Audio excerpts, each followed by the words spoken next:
नमस्कार विद्यार्थियों, स्वागत अभिनंदन आप सभी का राजकीय महाविद्यालय सुमेरपुर के यूट्यूब चैनल पर। मैं सीमा चारण, इतिहास की सहायक आचार्य। आज द्वितीय वर्ष की कक्षा के सेकंड पेपर, जिसमें कि विश्व के इतिहास की, आधुनिक विश्व के इतिहास की प्रमुख घटनाएं और उनके कारण परिणामों के बारे में हम बातचीत करते हैं। उनमें से एक फ्रांसीसी क्रांति 1789 की 1789 में क्रांति घटित हुई थी, इसकी प्रमुख घटनाओं के बारे में बात करेंगे। लुई सोलवे के समय जब फ्रांस आर्थिक दिवालियेपन की ओर जाता चला जा रहा था, तो उसने बार बार नए नए वित्त मंत्री लाके तुर्गो, नेकर, कैलो, ब्रिया नए नए वित्त मंत्री लगाए और लगभग सभी जो वित्त मंत्री आए उन्होंने एक स्वर में ये कहा कि उच्च वर्ग या सामंत वर्ग पर भी कर लगाया जाना चाहिए, जिससे कि राज्य की आय में वृद्धि हो और राज्य दिवालियापन की स्थिति से निकल करके बाहर आए। किंतु सामंत वर्ग के प्रयासों के कारण रानी बार बार अपने सामंत वर्ग का पक्ष लेती थी, मैरी एंटवानेट, और लुई सोलवा ये जो नए सुधार थे उनको समाप्त कर देता और वित्त मंत्रियों को बर्खास्त कर देता। आखिरकार उच्च वर्ग पर कर डालने के लिए और आर्थिक दिवालियेपन से मुक्ति कराने के लिए एस्टेट जनरल, जो कि विधान परिषद सी थी फ्रांस की, उसका अधिवेशन बुलाना निश्चित हुआ। कॉलोन के त्यागपत्र के बाद कैलन, जिसको कि वित्त मंत्री नियुक्त किया गया था, अंतिम प्रयास था। राजा के पास कोई चारा नहीं बचा नए कर बनाए, लेकिन पेरिस की जो पार्लिमा थी, पार्लिमा यानी वहाँ की जो न्यायपालिका थी, पार्लिमा कहलाती थी, उन्होंने इसका विरोध किया, रजिस्टर करने से इनकार कर दिया और जनता भी, सेना भी पार्लिमा के साथ हो गई। अब सभी ने एक मत से स्टेट जनरल का अधिवेशन बुलाने की मांग शुरू की। राजा ने नेकर को पुनः वित्त मंत्री नियुक्त कर दिया, लेकिन अब तक बहुत देर हो चुकी थी। जनता में कहीं न कहीं निराशा की भावना फैल गई थी कि सामंत वर्ग पर कर लगाए बिना ना तो राज्य आर्थिक रूप से दिवालियेपन की स्थिति से निकल सकता है और न ही आम जन को कोई भी राहत मिल सकता है। 1614 के बाद से इसका कोई अधिवेशन स्टेट जनरल का नहीं बुलाया गया, यानी 175 वर्ष के लगभग का समय निकल चुका था, यानी कि जिसने स्टेट जनरल में भाग लिया हो ऐसा कोई भी जीवित व्यक्ति नहीं बचा था। कैसे वोटिंग होती है, इसकी कार्रवाई कैसी होती है, लोगों को इसके बारे में कोई भी आइडिया नहीं था। उस वक्त तक एक सलाहकारी संस्था थी, यहाँ 3 वर्गों में बटा हुआ था। पिछले टॉपिक में मैंने बताया ही था, पादरी वर्ग, कुलीन वर्ग और जनसाधारण, तीनों का एक एक वर्ग का एक एस्टेट हुआ करता था और ऐसा हुआ करता था कि पूरे वर्ग का एक ही वोट माना जाता था। तो जो उच्च अधिकार प्राप्त वर्ग है, चाहे पादरी वर्ग हो या सामंत वर्ग हो, ये इन दोनों के वोट इकट्ठे हो जाते थे और जनसाधारण के वर्ग प्रतिनिधि होते थे, उनकी बात को कोई भी तवज्जो नहीं मिलती थी। अब एस्टेट जनरल के लिए सबसे पहले एप्लीकेशनें मंगवाई गई, चुनाव हुए और उस समय ऐसा हुआ कि जनसाधारण के जो वर्ग है उनकी सीटें दुगनी कर दी गई। 5 मई 1789 को एस्टेट जनरल का अधिवेशन बुलाया गया। इस तरह से यहाँ चुनाव होने लगे। 308 पादरी वर्ग के लोग, 285 कुलीन वर्ग के लोग और 621 साधारण वर्ग के लोग चुने गए। इस प्रकार 1214 सदस्य थे और वैकल्पिक सदस्य मिलाकर 1600 के लगभग हो गए। राजा ने उद्घाटन भाषण जो अपना हुआ, लुई सोलवे ने वहाँ कोई जिक्र नहीं किया कि कैसे एस्टेट जनरल काम करेगी और किस तरह से इसमें मतदान होगा। अब दिक्कत ये आ रही थी कि सर्वसाधारण वर्ग के लोग थे, उनका कहना था कि हमारी सीटें बढ़ा दी गई है, तो ये बढ़ी हुई सीटें हमारे लिए तभी फायदेमंद होगी जब ऐसा है कि प्रतिनिधियों की संख्या के हिसाब से हो, ऐसा नहीं कि कितने वर्ग हैं हर वर्ग का एक वोट माना जाए। हाँ, 28 मई को अबेशियस और वैली जो जनसाधारण के पक्ष में सम्मिलित हो गए, विधिवेत्ता थे ये। इससे प्रोत्साहित होकर जो जनसाधारण वर्ग है उसको थर्ड एस्टेट या तृतीय सदन के नाम से भी जाना जाता था। 17 जून 1789 को जो थर्ड सदन है, तृतीय सदन है, थर्ड स्टेट है, उसने खुद को नेशनल असेंबली घोषित कर दिया है। इस आपाधामी की स्थिति में 19 जून को पादरी वर्ग भी जो था वो जनसाधारण के पक्ष में थर्ड एस्टेट में शामिल हो गया। 20 जून को जब ये लोग सभी इकट्ठा हुए अधिवेशन में जाने के लिए, तो देखा कि लुई सोलवे यानी फ्रांस के राजा ने अधिवेशन के सभा स्थल पर ताले लगा दिए। अब जिनको कि फ्रांस की जनता ने चुन करके इतनी आकांक्षाओं के साथ अपनी कष्टों के निवारण के लिए भेजा है, वो लोग सदन तक तो पहुंच गए, लेकिन सदन के बाहर ताले लगे थे, कार्रवाई वो नहीं कर सकते थे। ऐसी परिस्थिति में सामने आई टेनिस कोर्ट की शपथ। 20 जून को मैंने बताया कुलीन वर्ग के पक्ष में राजा ने सभा भवन पर ताला लगा दिया। जनसाधारण वर्ग जो थे वो दुखी होकर के पास ही में एक टेनिस का मैदान था, वहाँ इकट्ठा हुए। इसमें मिराबो, ओबेसियस जैसे प्रतिनिधि भी सम्मिलित थे। सभी सदस्यों ने शपथ ली कि हम लोग फ्रांस की जनता से फ्रांस का संविधान बनाने के लिए इकट्ठा हुए हैं, और जब तक ये संविधान नहीं बनेगा, चाहे हमें कहीं भी जाना पड़े, हम वापस नहीं जाएंगे, चाहे कहीं भी बैठ करके हमको संविधान बनाना पड़े। इतिहास में ये शपथ टेनिस कोर्ट की शपथ के नाम से प्रसिद्ध है। आखिरकार इतने प्रतिरोध के बाद 27 जून को राजा लुई 16वें ने तीनों सदनों के संयुक्त अधिवेशन का आदेश दे दिया। ये फ्रांस की जनता की जीत थी।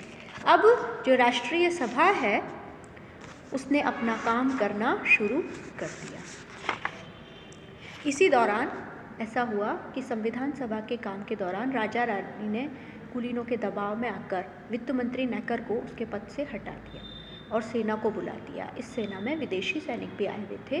तो जनता जो है इससे आक्रोशित हो गई। उनको लगा कि जो सुधार करने के लिए राष्ट्रीय महासभा इकट्ठा हुई है, अब लुई उसको जारी नहीं रखना चाहता। तो ऐसी परिस्थिति में कैलोमेलो डशमोला नामक एक वकील था, उसने जो पेरिस की जनता है, भीड़ है, उसको हथियार उठाने का आह्वान किया। 14 जुलाई 1789 को पेरिस की भीड़ ने पास ही एक बास्तिल का किला था, वहाँ जाकर कैदियों को छुड़ा दिया और किले को ढा दिया। वैसे तो बास्तिल किले का कोई सामरिक रूप से महत्व नहीं था, लेकिन हाँ, जो राजनीतिक रूप से कैदी रखे जाते थे, बड़े बड़े साहित्यकार और इतिहासकार भी यहाँ कैद में रहे थे। और इस दुर्ग के पतन का फ्रांस के इतिहास में इतना अधिक महत्व है कि 14 जुलाई के दिन ही फ्रांस का राष्ट्रीय दिवस मनाया जाता है। कहते हैं कि बास्तिल के दुर्ग के पतन जब हुआ तो राजा के पास जब समाचार पहुंचे तो उन्होंने कहा कि अरे ये तो विद्रोह है। पास में खड़ा लियांकोurt था, उसने कहा ये विद्रोह नहीं हुजूर, ये तो क्रांति है। 4 अगस्त 1789 इसकी रात फ्रांस की में एक नए युग की शुरुआत लेकर आई। नोआए नामक एक कुलीन था, उसने घोषणा की कि मैं अपने ये जो सारी प्रॉब्लम्स का कारण है वो टैक्स है, तो मैं ये अपने विशेषाधिकार त्यागता हूँ। और पूरी रात में लगभग सारे कुलीनों और पादरियों ने अपने विशेषाधिकार खुद ही त्याग दिए। पादरियों द्वारा सारे जो धार्मिक कर थे वो समाप्त कर दिए गए। न्यायाधीशों ने अपनी उपाधियाँ त्याग दी। अब फ्रांस की क्रांति में जो महत्वपूर्ण घटना हुई वो थी मानव अधिकारों की घोषणा। 27 अगस्त 1789 की ये घटना है। राष्ट्रीय सभा ने लफायते के प्रस्ताव पर मानव अधिकार घोषणा पत्र जारी किया। अब इस घोषणा पत्र की महत्ता इतिहासकार एक्टन के शब्दों में कहा गया है कि नेपोलियन की जीतों से ज़्यादा महत्वपूर्ण ये छोटा सा कागज़ का टुकड़ा था। घोषणा पत्र की मुख्य बातें मैं आपको बता देती हूँ। पहली तो ये कि मनुष्य के पास जन्म से कुछ अधिकार हैं जो प्राकृतिक हैं, जैसे कि स्वतंत्रता, इसको कोई भी नहीं छीन सकता। दूसरा, बिना कानूनी आधार पर किसी को गिरफ्तार नहीं किया जा सकता। क्रांति के कारणों में मैंने बताया था कि लेटर डी कैचेट एक आज्ञा पत्र होता था, नाम खाली हुआ करता था, उसके आधार पर आप नाम लिख लो, किसी भी व्यक्ति को आप अनिश्चित काल तक के लिए बंदी बना करके रख सकते हो, कोई कारण आपको बताना नहीं पड़ेगा। राज्य नागरिकों की जान माल की सुरक्षा करेगा, अगला इस घोषणा पत्र की बात थी। और सबसे बड़ी चीज़ कि राज्य का कानून उस देश की जनता की इच्छा की अभिव्यक्ति होनी चाहिए। अगली बिंदु है योग्यता के आधार पर सरकारी सेवाओं में नियुक्ति, निजी संपत्ति का अधिकार लागू कर दिया गया और मजहब की स्वतंत्रता का अधिकार लागू कर दिया गया। साथ ही साथ प्रेस की स्वतंत्रता लागू कर दी गई। अब इस दौरान क्या हुआ कि जब भुखमरी फैल गई, बेरोजगारी फैल गई, तो 5 अक्टूबर को 6 से 7 हज़ार महिलाएं सम्राट के महल पहुंच गई वर्साय में और रोटी की मांग करने लगी। और ये जो है राज परिवार पूरा का पूरा भीड़ का कैदी हो गया और महिलाएं अपने साथ जो है राजा को लेकर के पेरिस लेकर के आई। और कहते हैं कि महिलाएं साथ में नाच गाना गा रही थी, हमारे साथ रोटी वाला और उसका परिवार है। बराबर ये गाना लगातार बजता चला जा रहा था। अब अगला civil constitution of the clergy. पादरियों के लिए एक नया संविधान लागू किया गया कि वो चर्च से नहीं राज्य से नियुक्त किए जाएंगे और उनको राज्य के प्रति निष्ठा की शपथ लेनी पड़ेगी। जिन पादरियों ने civil constitution of the clergy पर हस्ताक्षर किए वो ज्यूरर कहलाए और जिन्होंने नहीं किए वो नॉन ज्यूरर कहलाए। 1791 में फ्रांस में पहली बार लिखित संविधान रचा गया जो कि काहिया दिए गए थे एप्लीकेशन स्टेट जनरल के चुनाव से पहले उनके आधार पर था। सबसे पहला तो राजा को वेतनभोगी जैसे सरकारी नौकर होते बना दिया गया, उसकी शक्तियाँ सीमित कर दी गई, सर्वोच्च शक्ति जनता की मानी गई और शक्ति पृथक्करण का सिद्धांत लागू कर दिया गया। ऐसी स्थिति में 20 जून 1791 को फ्रांस का राजा फ्रांस से भागने की कोशिश कर रहा था और भागते समय पकड़ लिया गया। अब जैसे ही राजा भाग गया, पहले तो राजतंत्र था लेकिन अब जब राजा ही भाग रहा है तो राजतंत्र की समाप्ति निश्चित हो गई और इस समाप्ति के कुछ ही समय बाद 21 जनवरी 1793 को फ्रांस के राजा लुई 16वें को मृत्युदंड दे दिया गया। जब ये मृत्युदंड दिया गया तो जो आस पड़ोस के राज्य थे जहाँ राजतंत्र था, प्रशा और ऑस्ट्रिया, इन्होंने फ्रांस के धमकी दी और इसके विरुद्ध फ्रांस ने जो है युद्ध की घोषणा कर ली। शुरुआत में फ्रांस की जो फौज थी वो जगह जगह हारती चली गई। तो प्रशा के सेनापति थे, उन्होंने फ्रांस की जनता से कहा कि आप राजा को मुक्त कर दीजिए। इसी दौरान 10 अगस्त 1792 को भीड़ ने राजमहल पर आक्रमण कर दिया और राजा को बड़ी मुश्किल से उसके अंगरक्षकों ने बचाया। लेकिन अब लगने लगा जैकोबिन दल के जो लोग थे वो नया संविधान बनाने की मांग रख रहे थे। इन लोगों ने क्या किया, सभी लोगों को, अपने देश के शत्रुओं को, उनको लगता था कि उनके शत्रु देश के शत्रु हैं, उनको मारने के लिए एक अभियान चलाया। तो 2 से 6 सितंबर के बीच कई लाख लोगों को मारा गया। 2 से 6 सितंबर 1792 के बीच इस पूरी घटना को सितंबर हत्याकांड के नाम से जाना जाता है।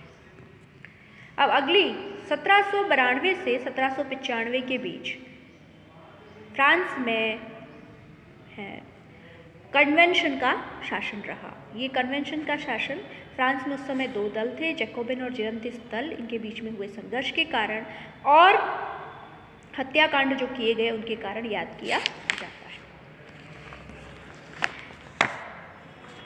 सितंबर हत्याकांड मैंने बताया था, सितंबर में 2 से 4 सितंबर 1792 को लाखों जो जैकोबिन दल के विरोधी थे उनको मौत के घाट उतार दिया गया था। फ्रांस में इस समय 2 दल बन गए थे, जैकोबिन दल और जिरोंदिस्ट दल। चित्र में आप जैकोबिन दल के सदस्यों की यूनिफॉर्म देख रहे हैं। जिरोंदिस्ट दल जो थे इस दल के ज़्यादातर नेता जिरोंद प्रांत से संबंधित थे, इस कारण जिरोंदिस्ट कहलाए। ये लोग आदर्शवादी, गणतंत्रवादी, उत्साही व्यक्ति थे, पर अनुभवहीन होने के कारण और अव्यवहारिक होने के कारण इनकी हार हुई।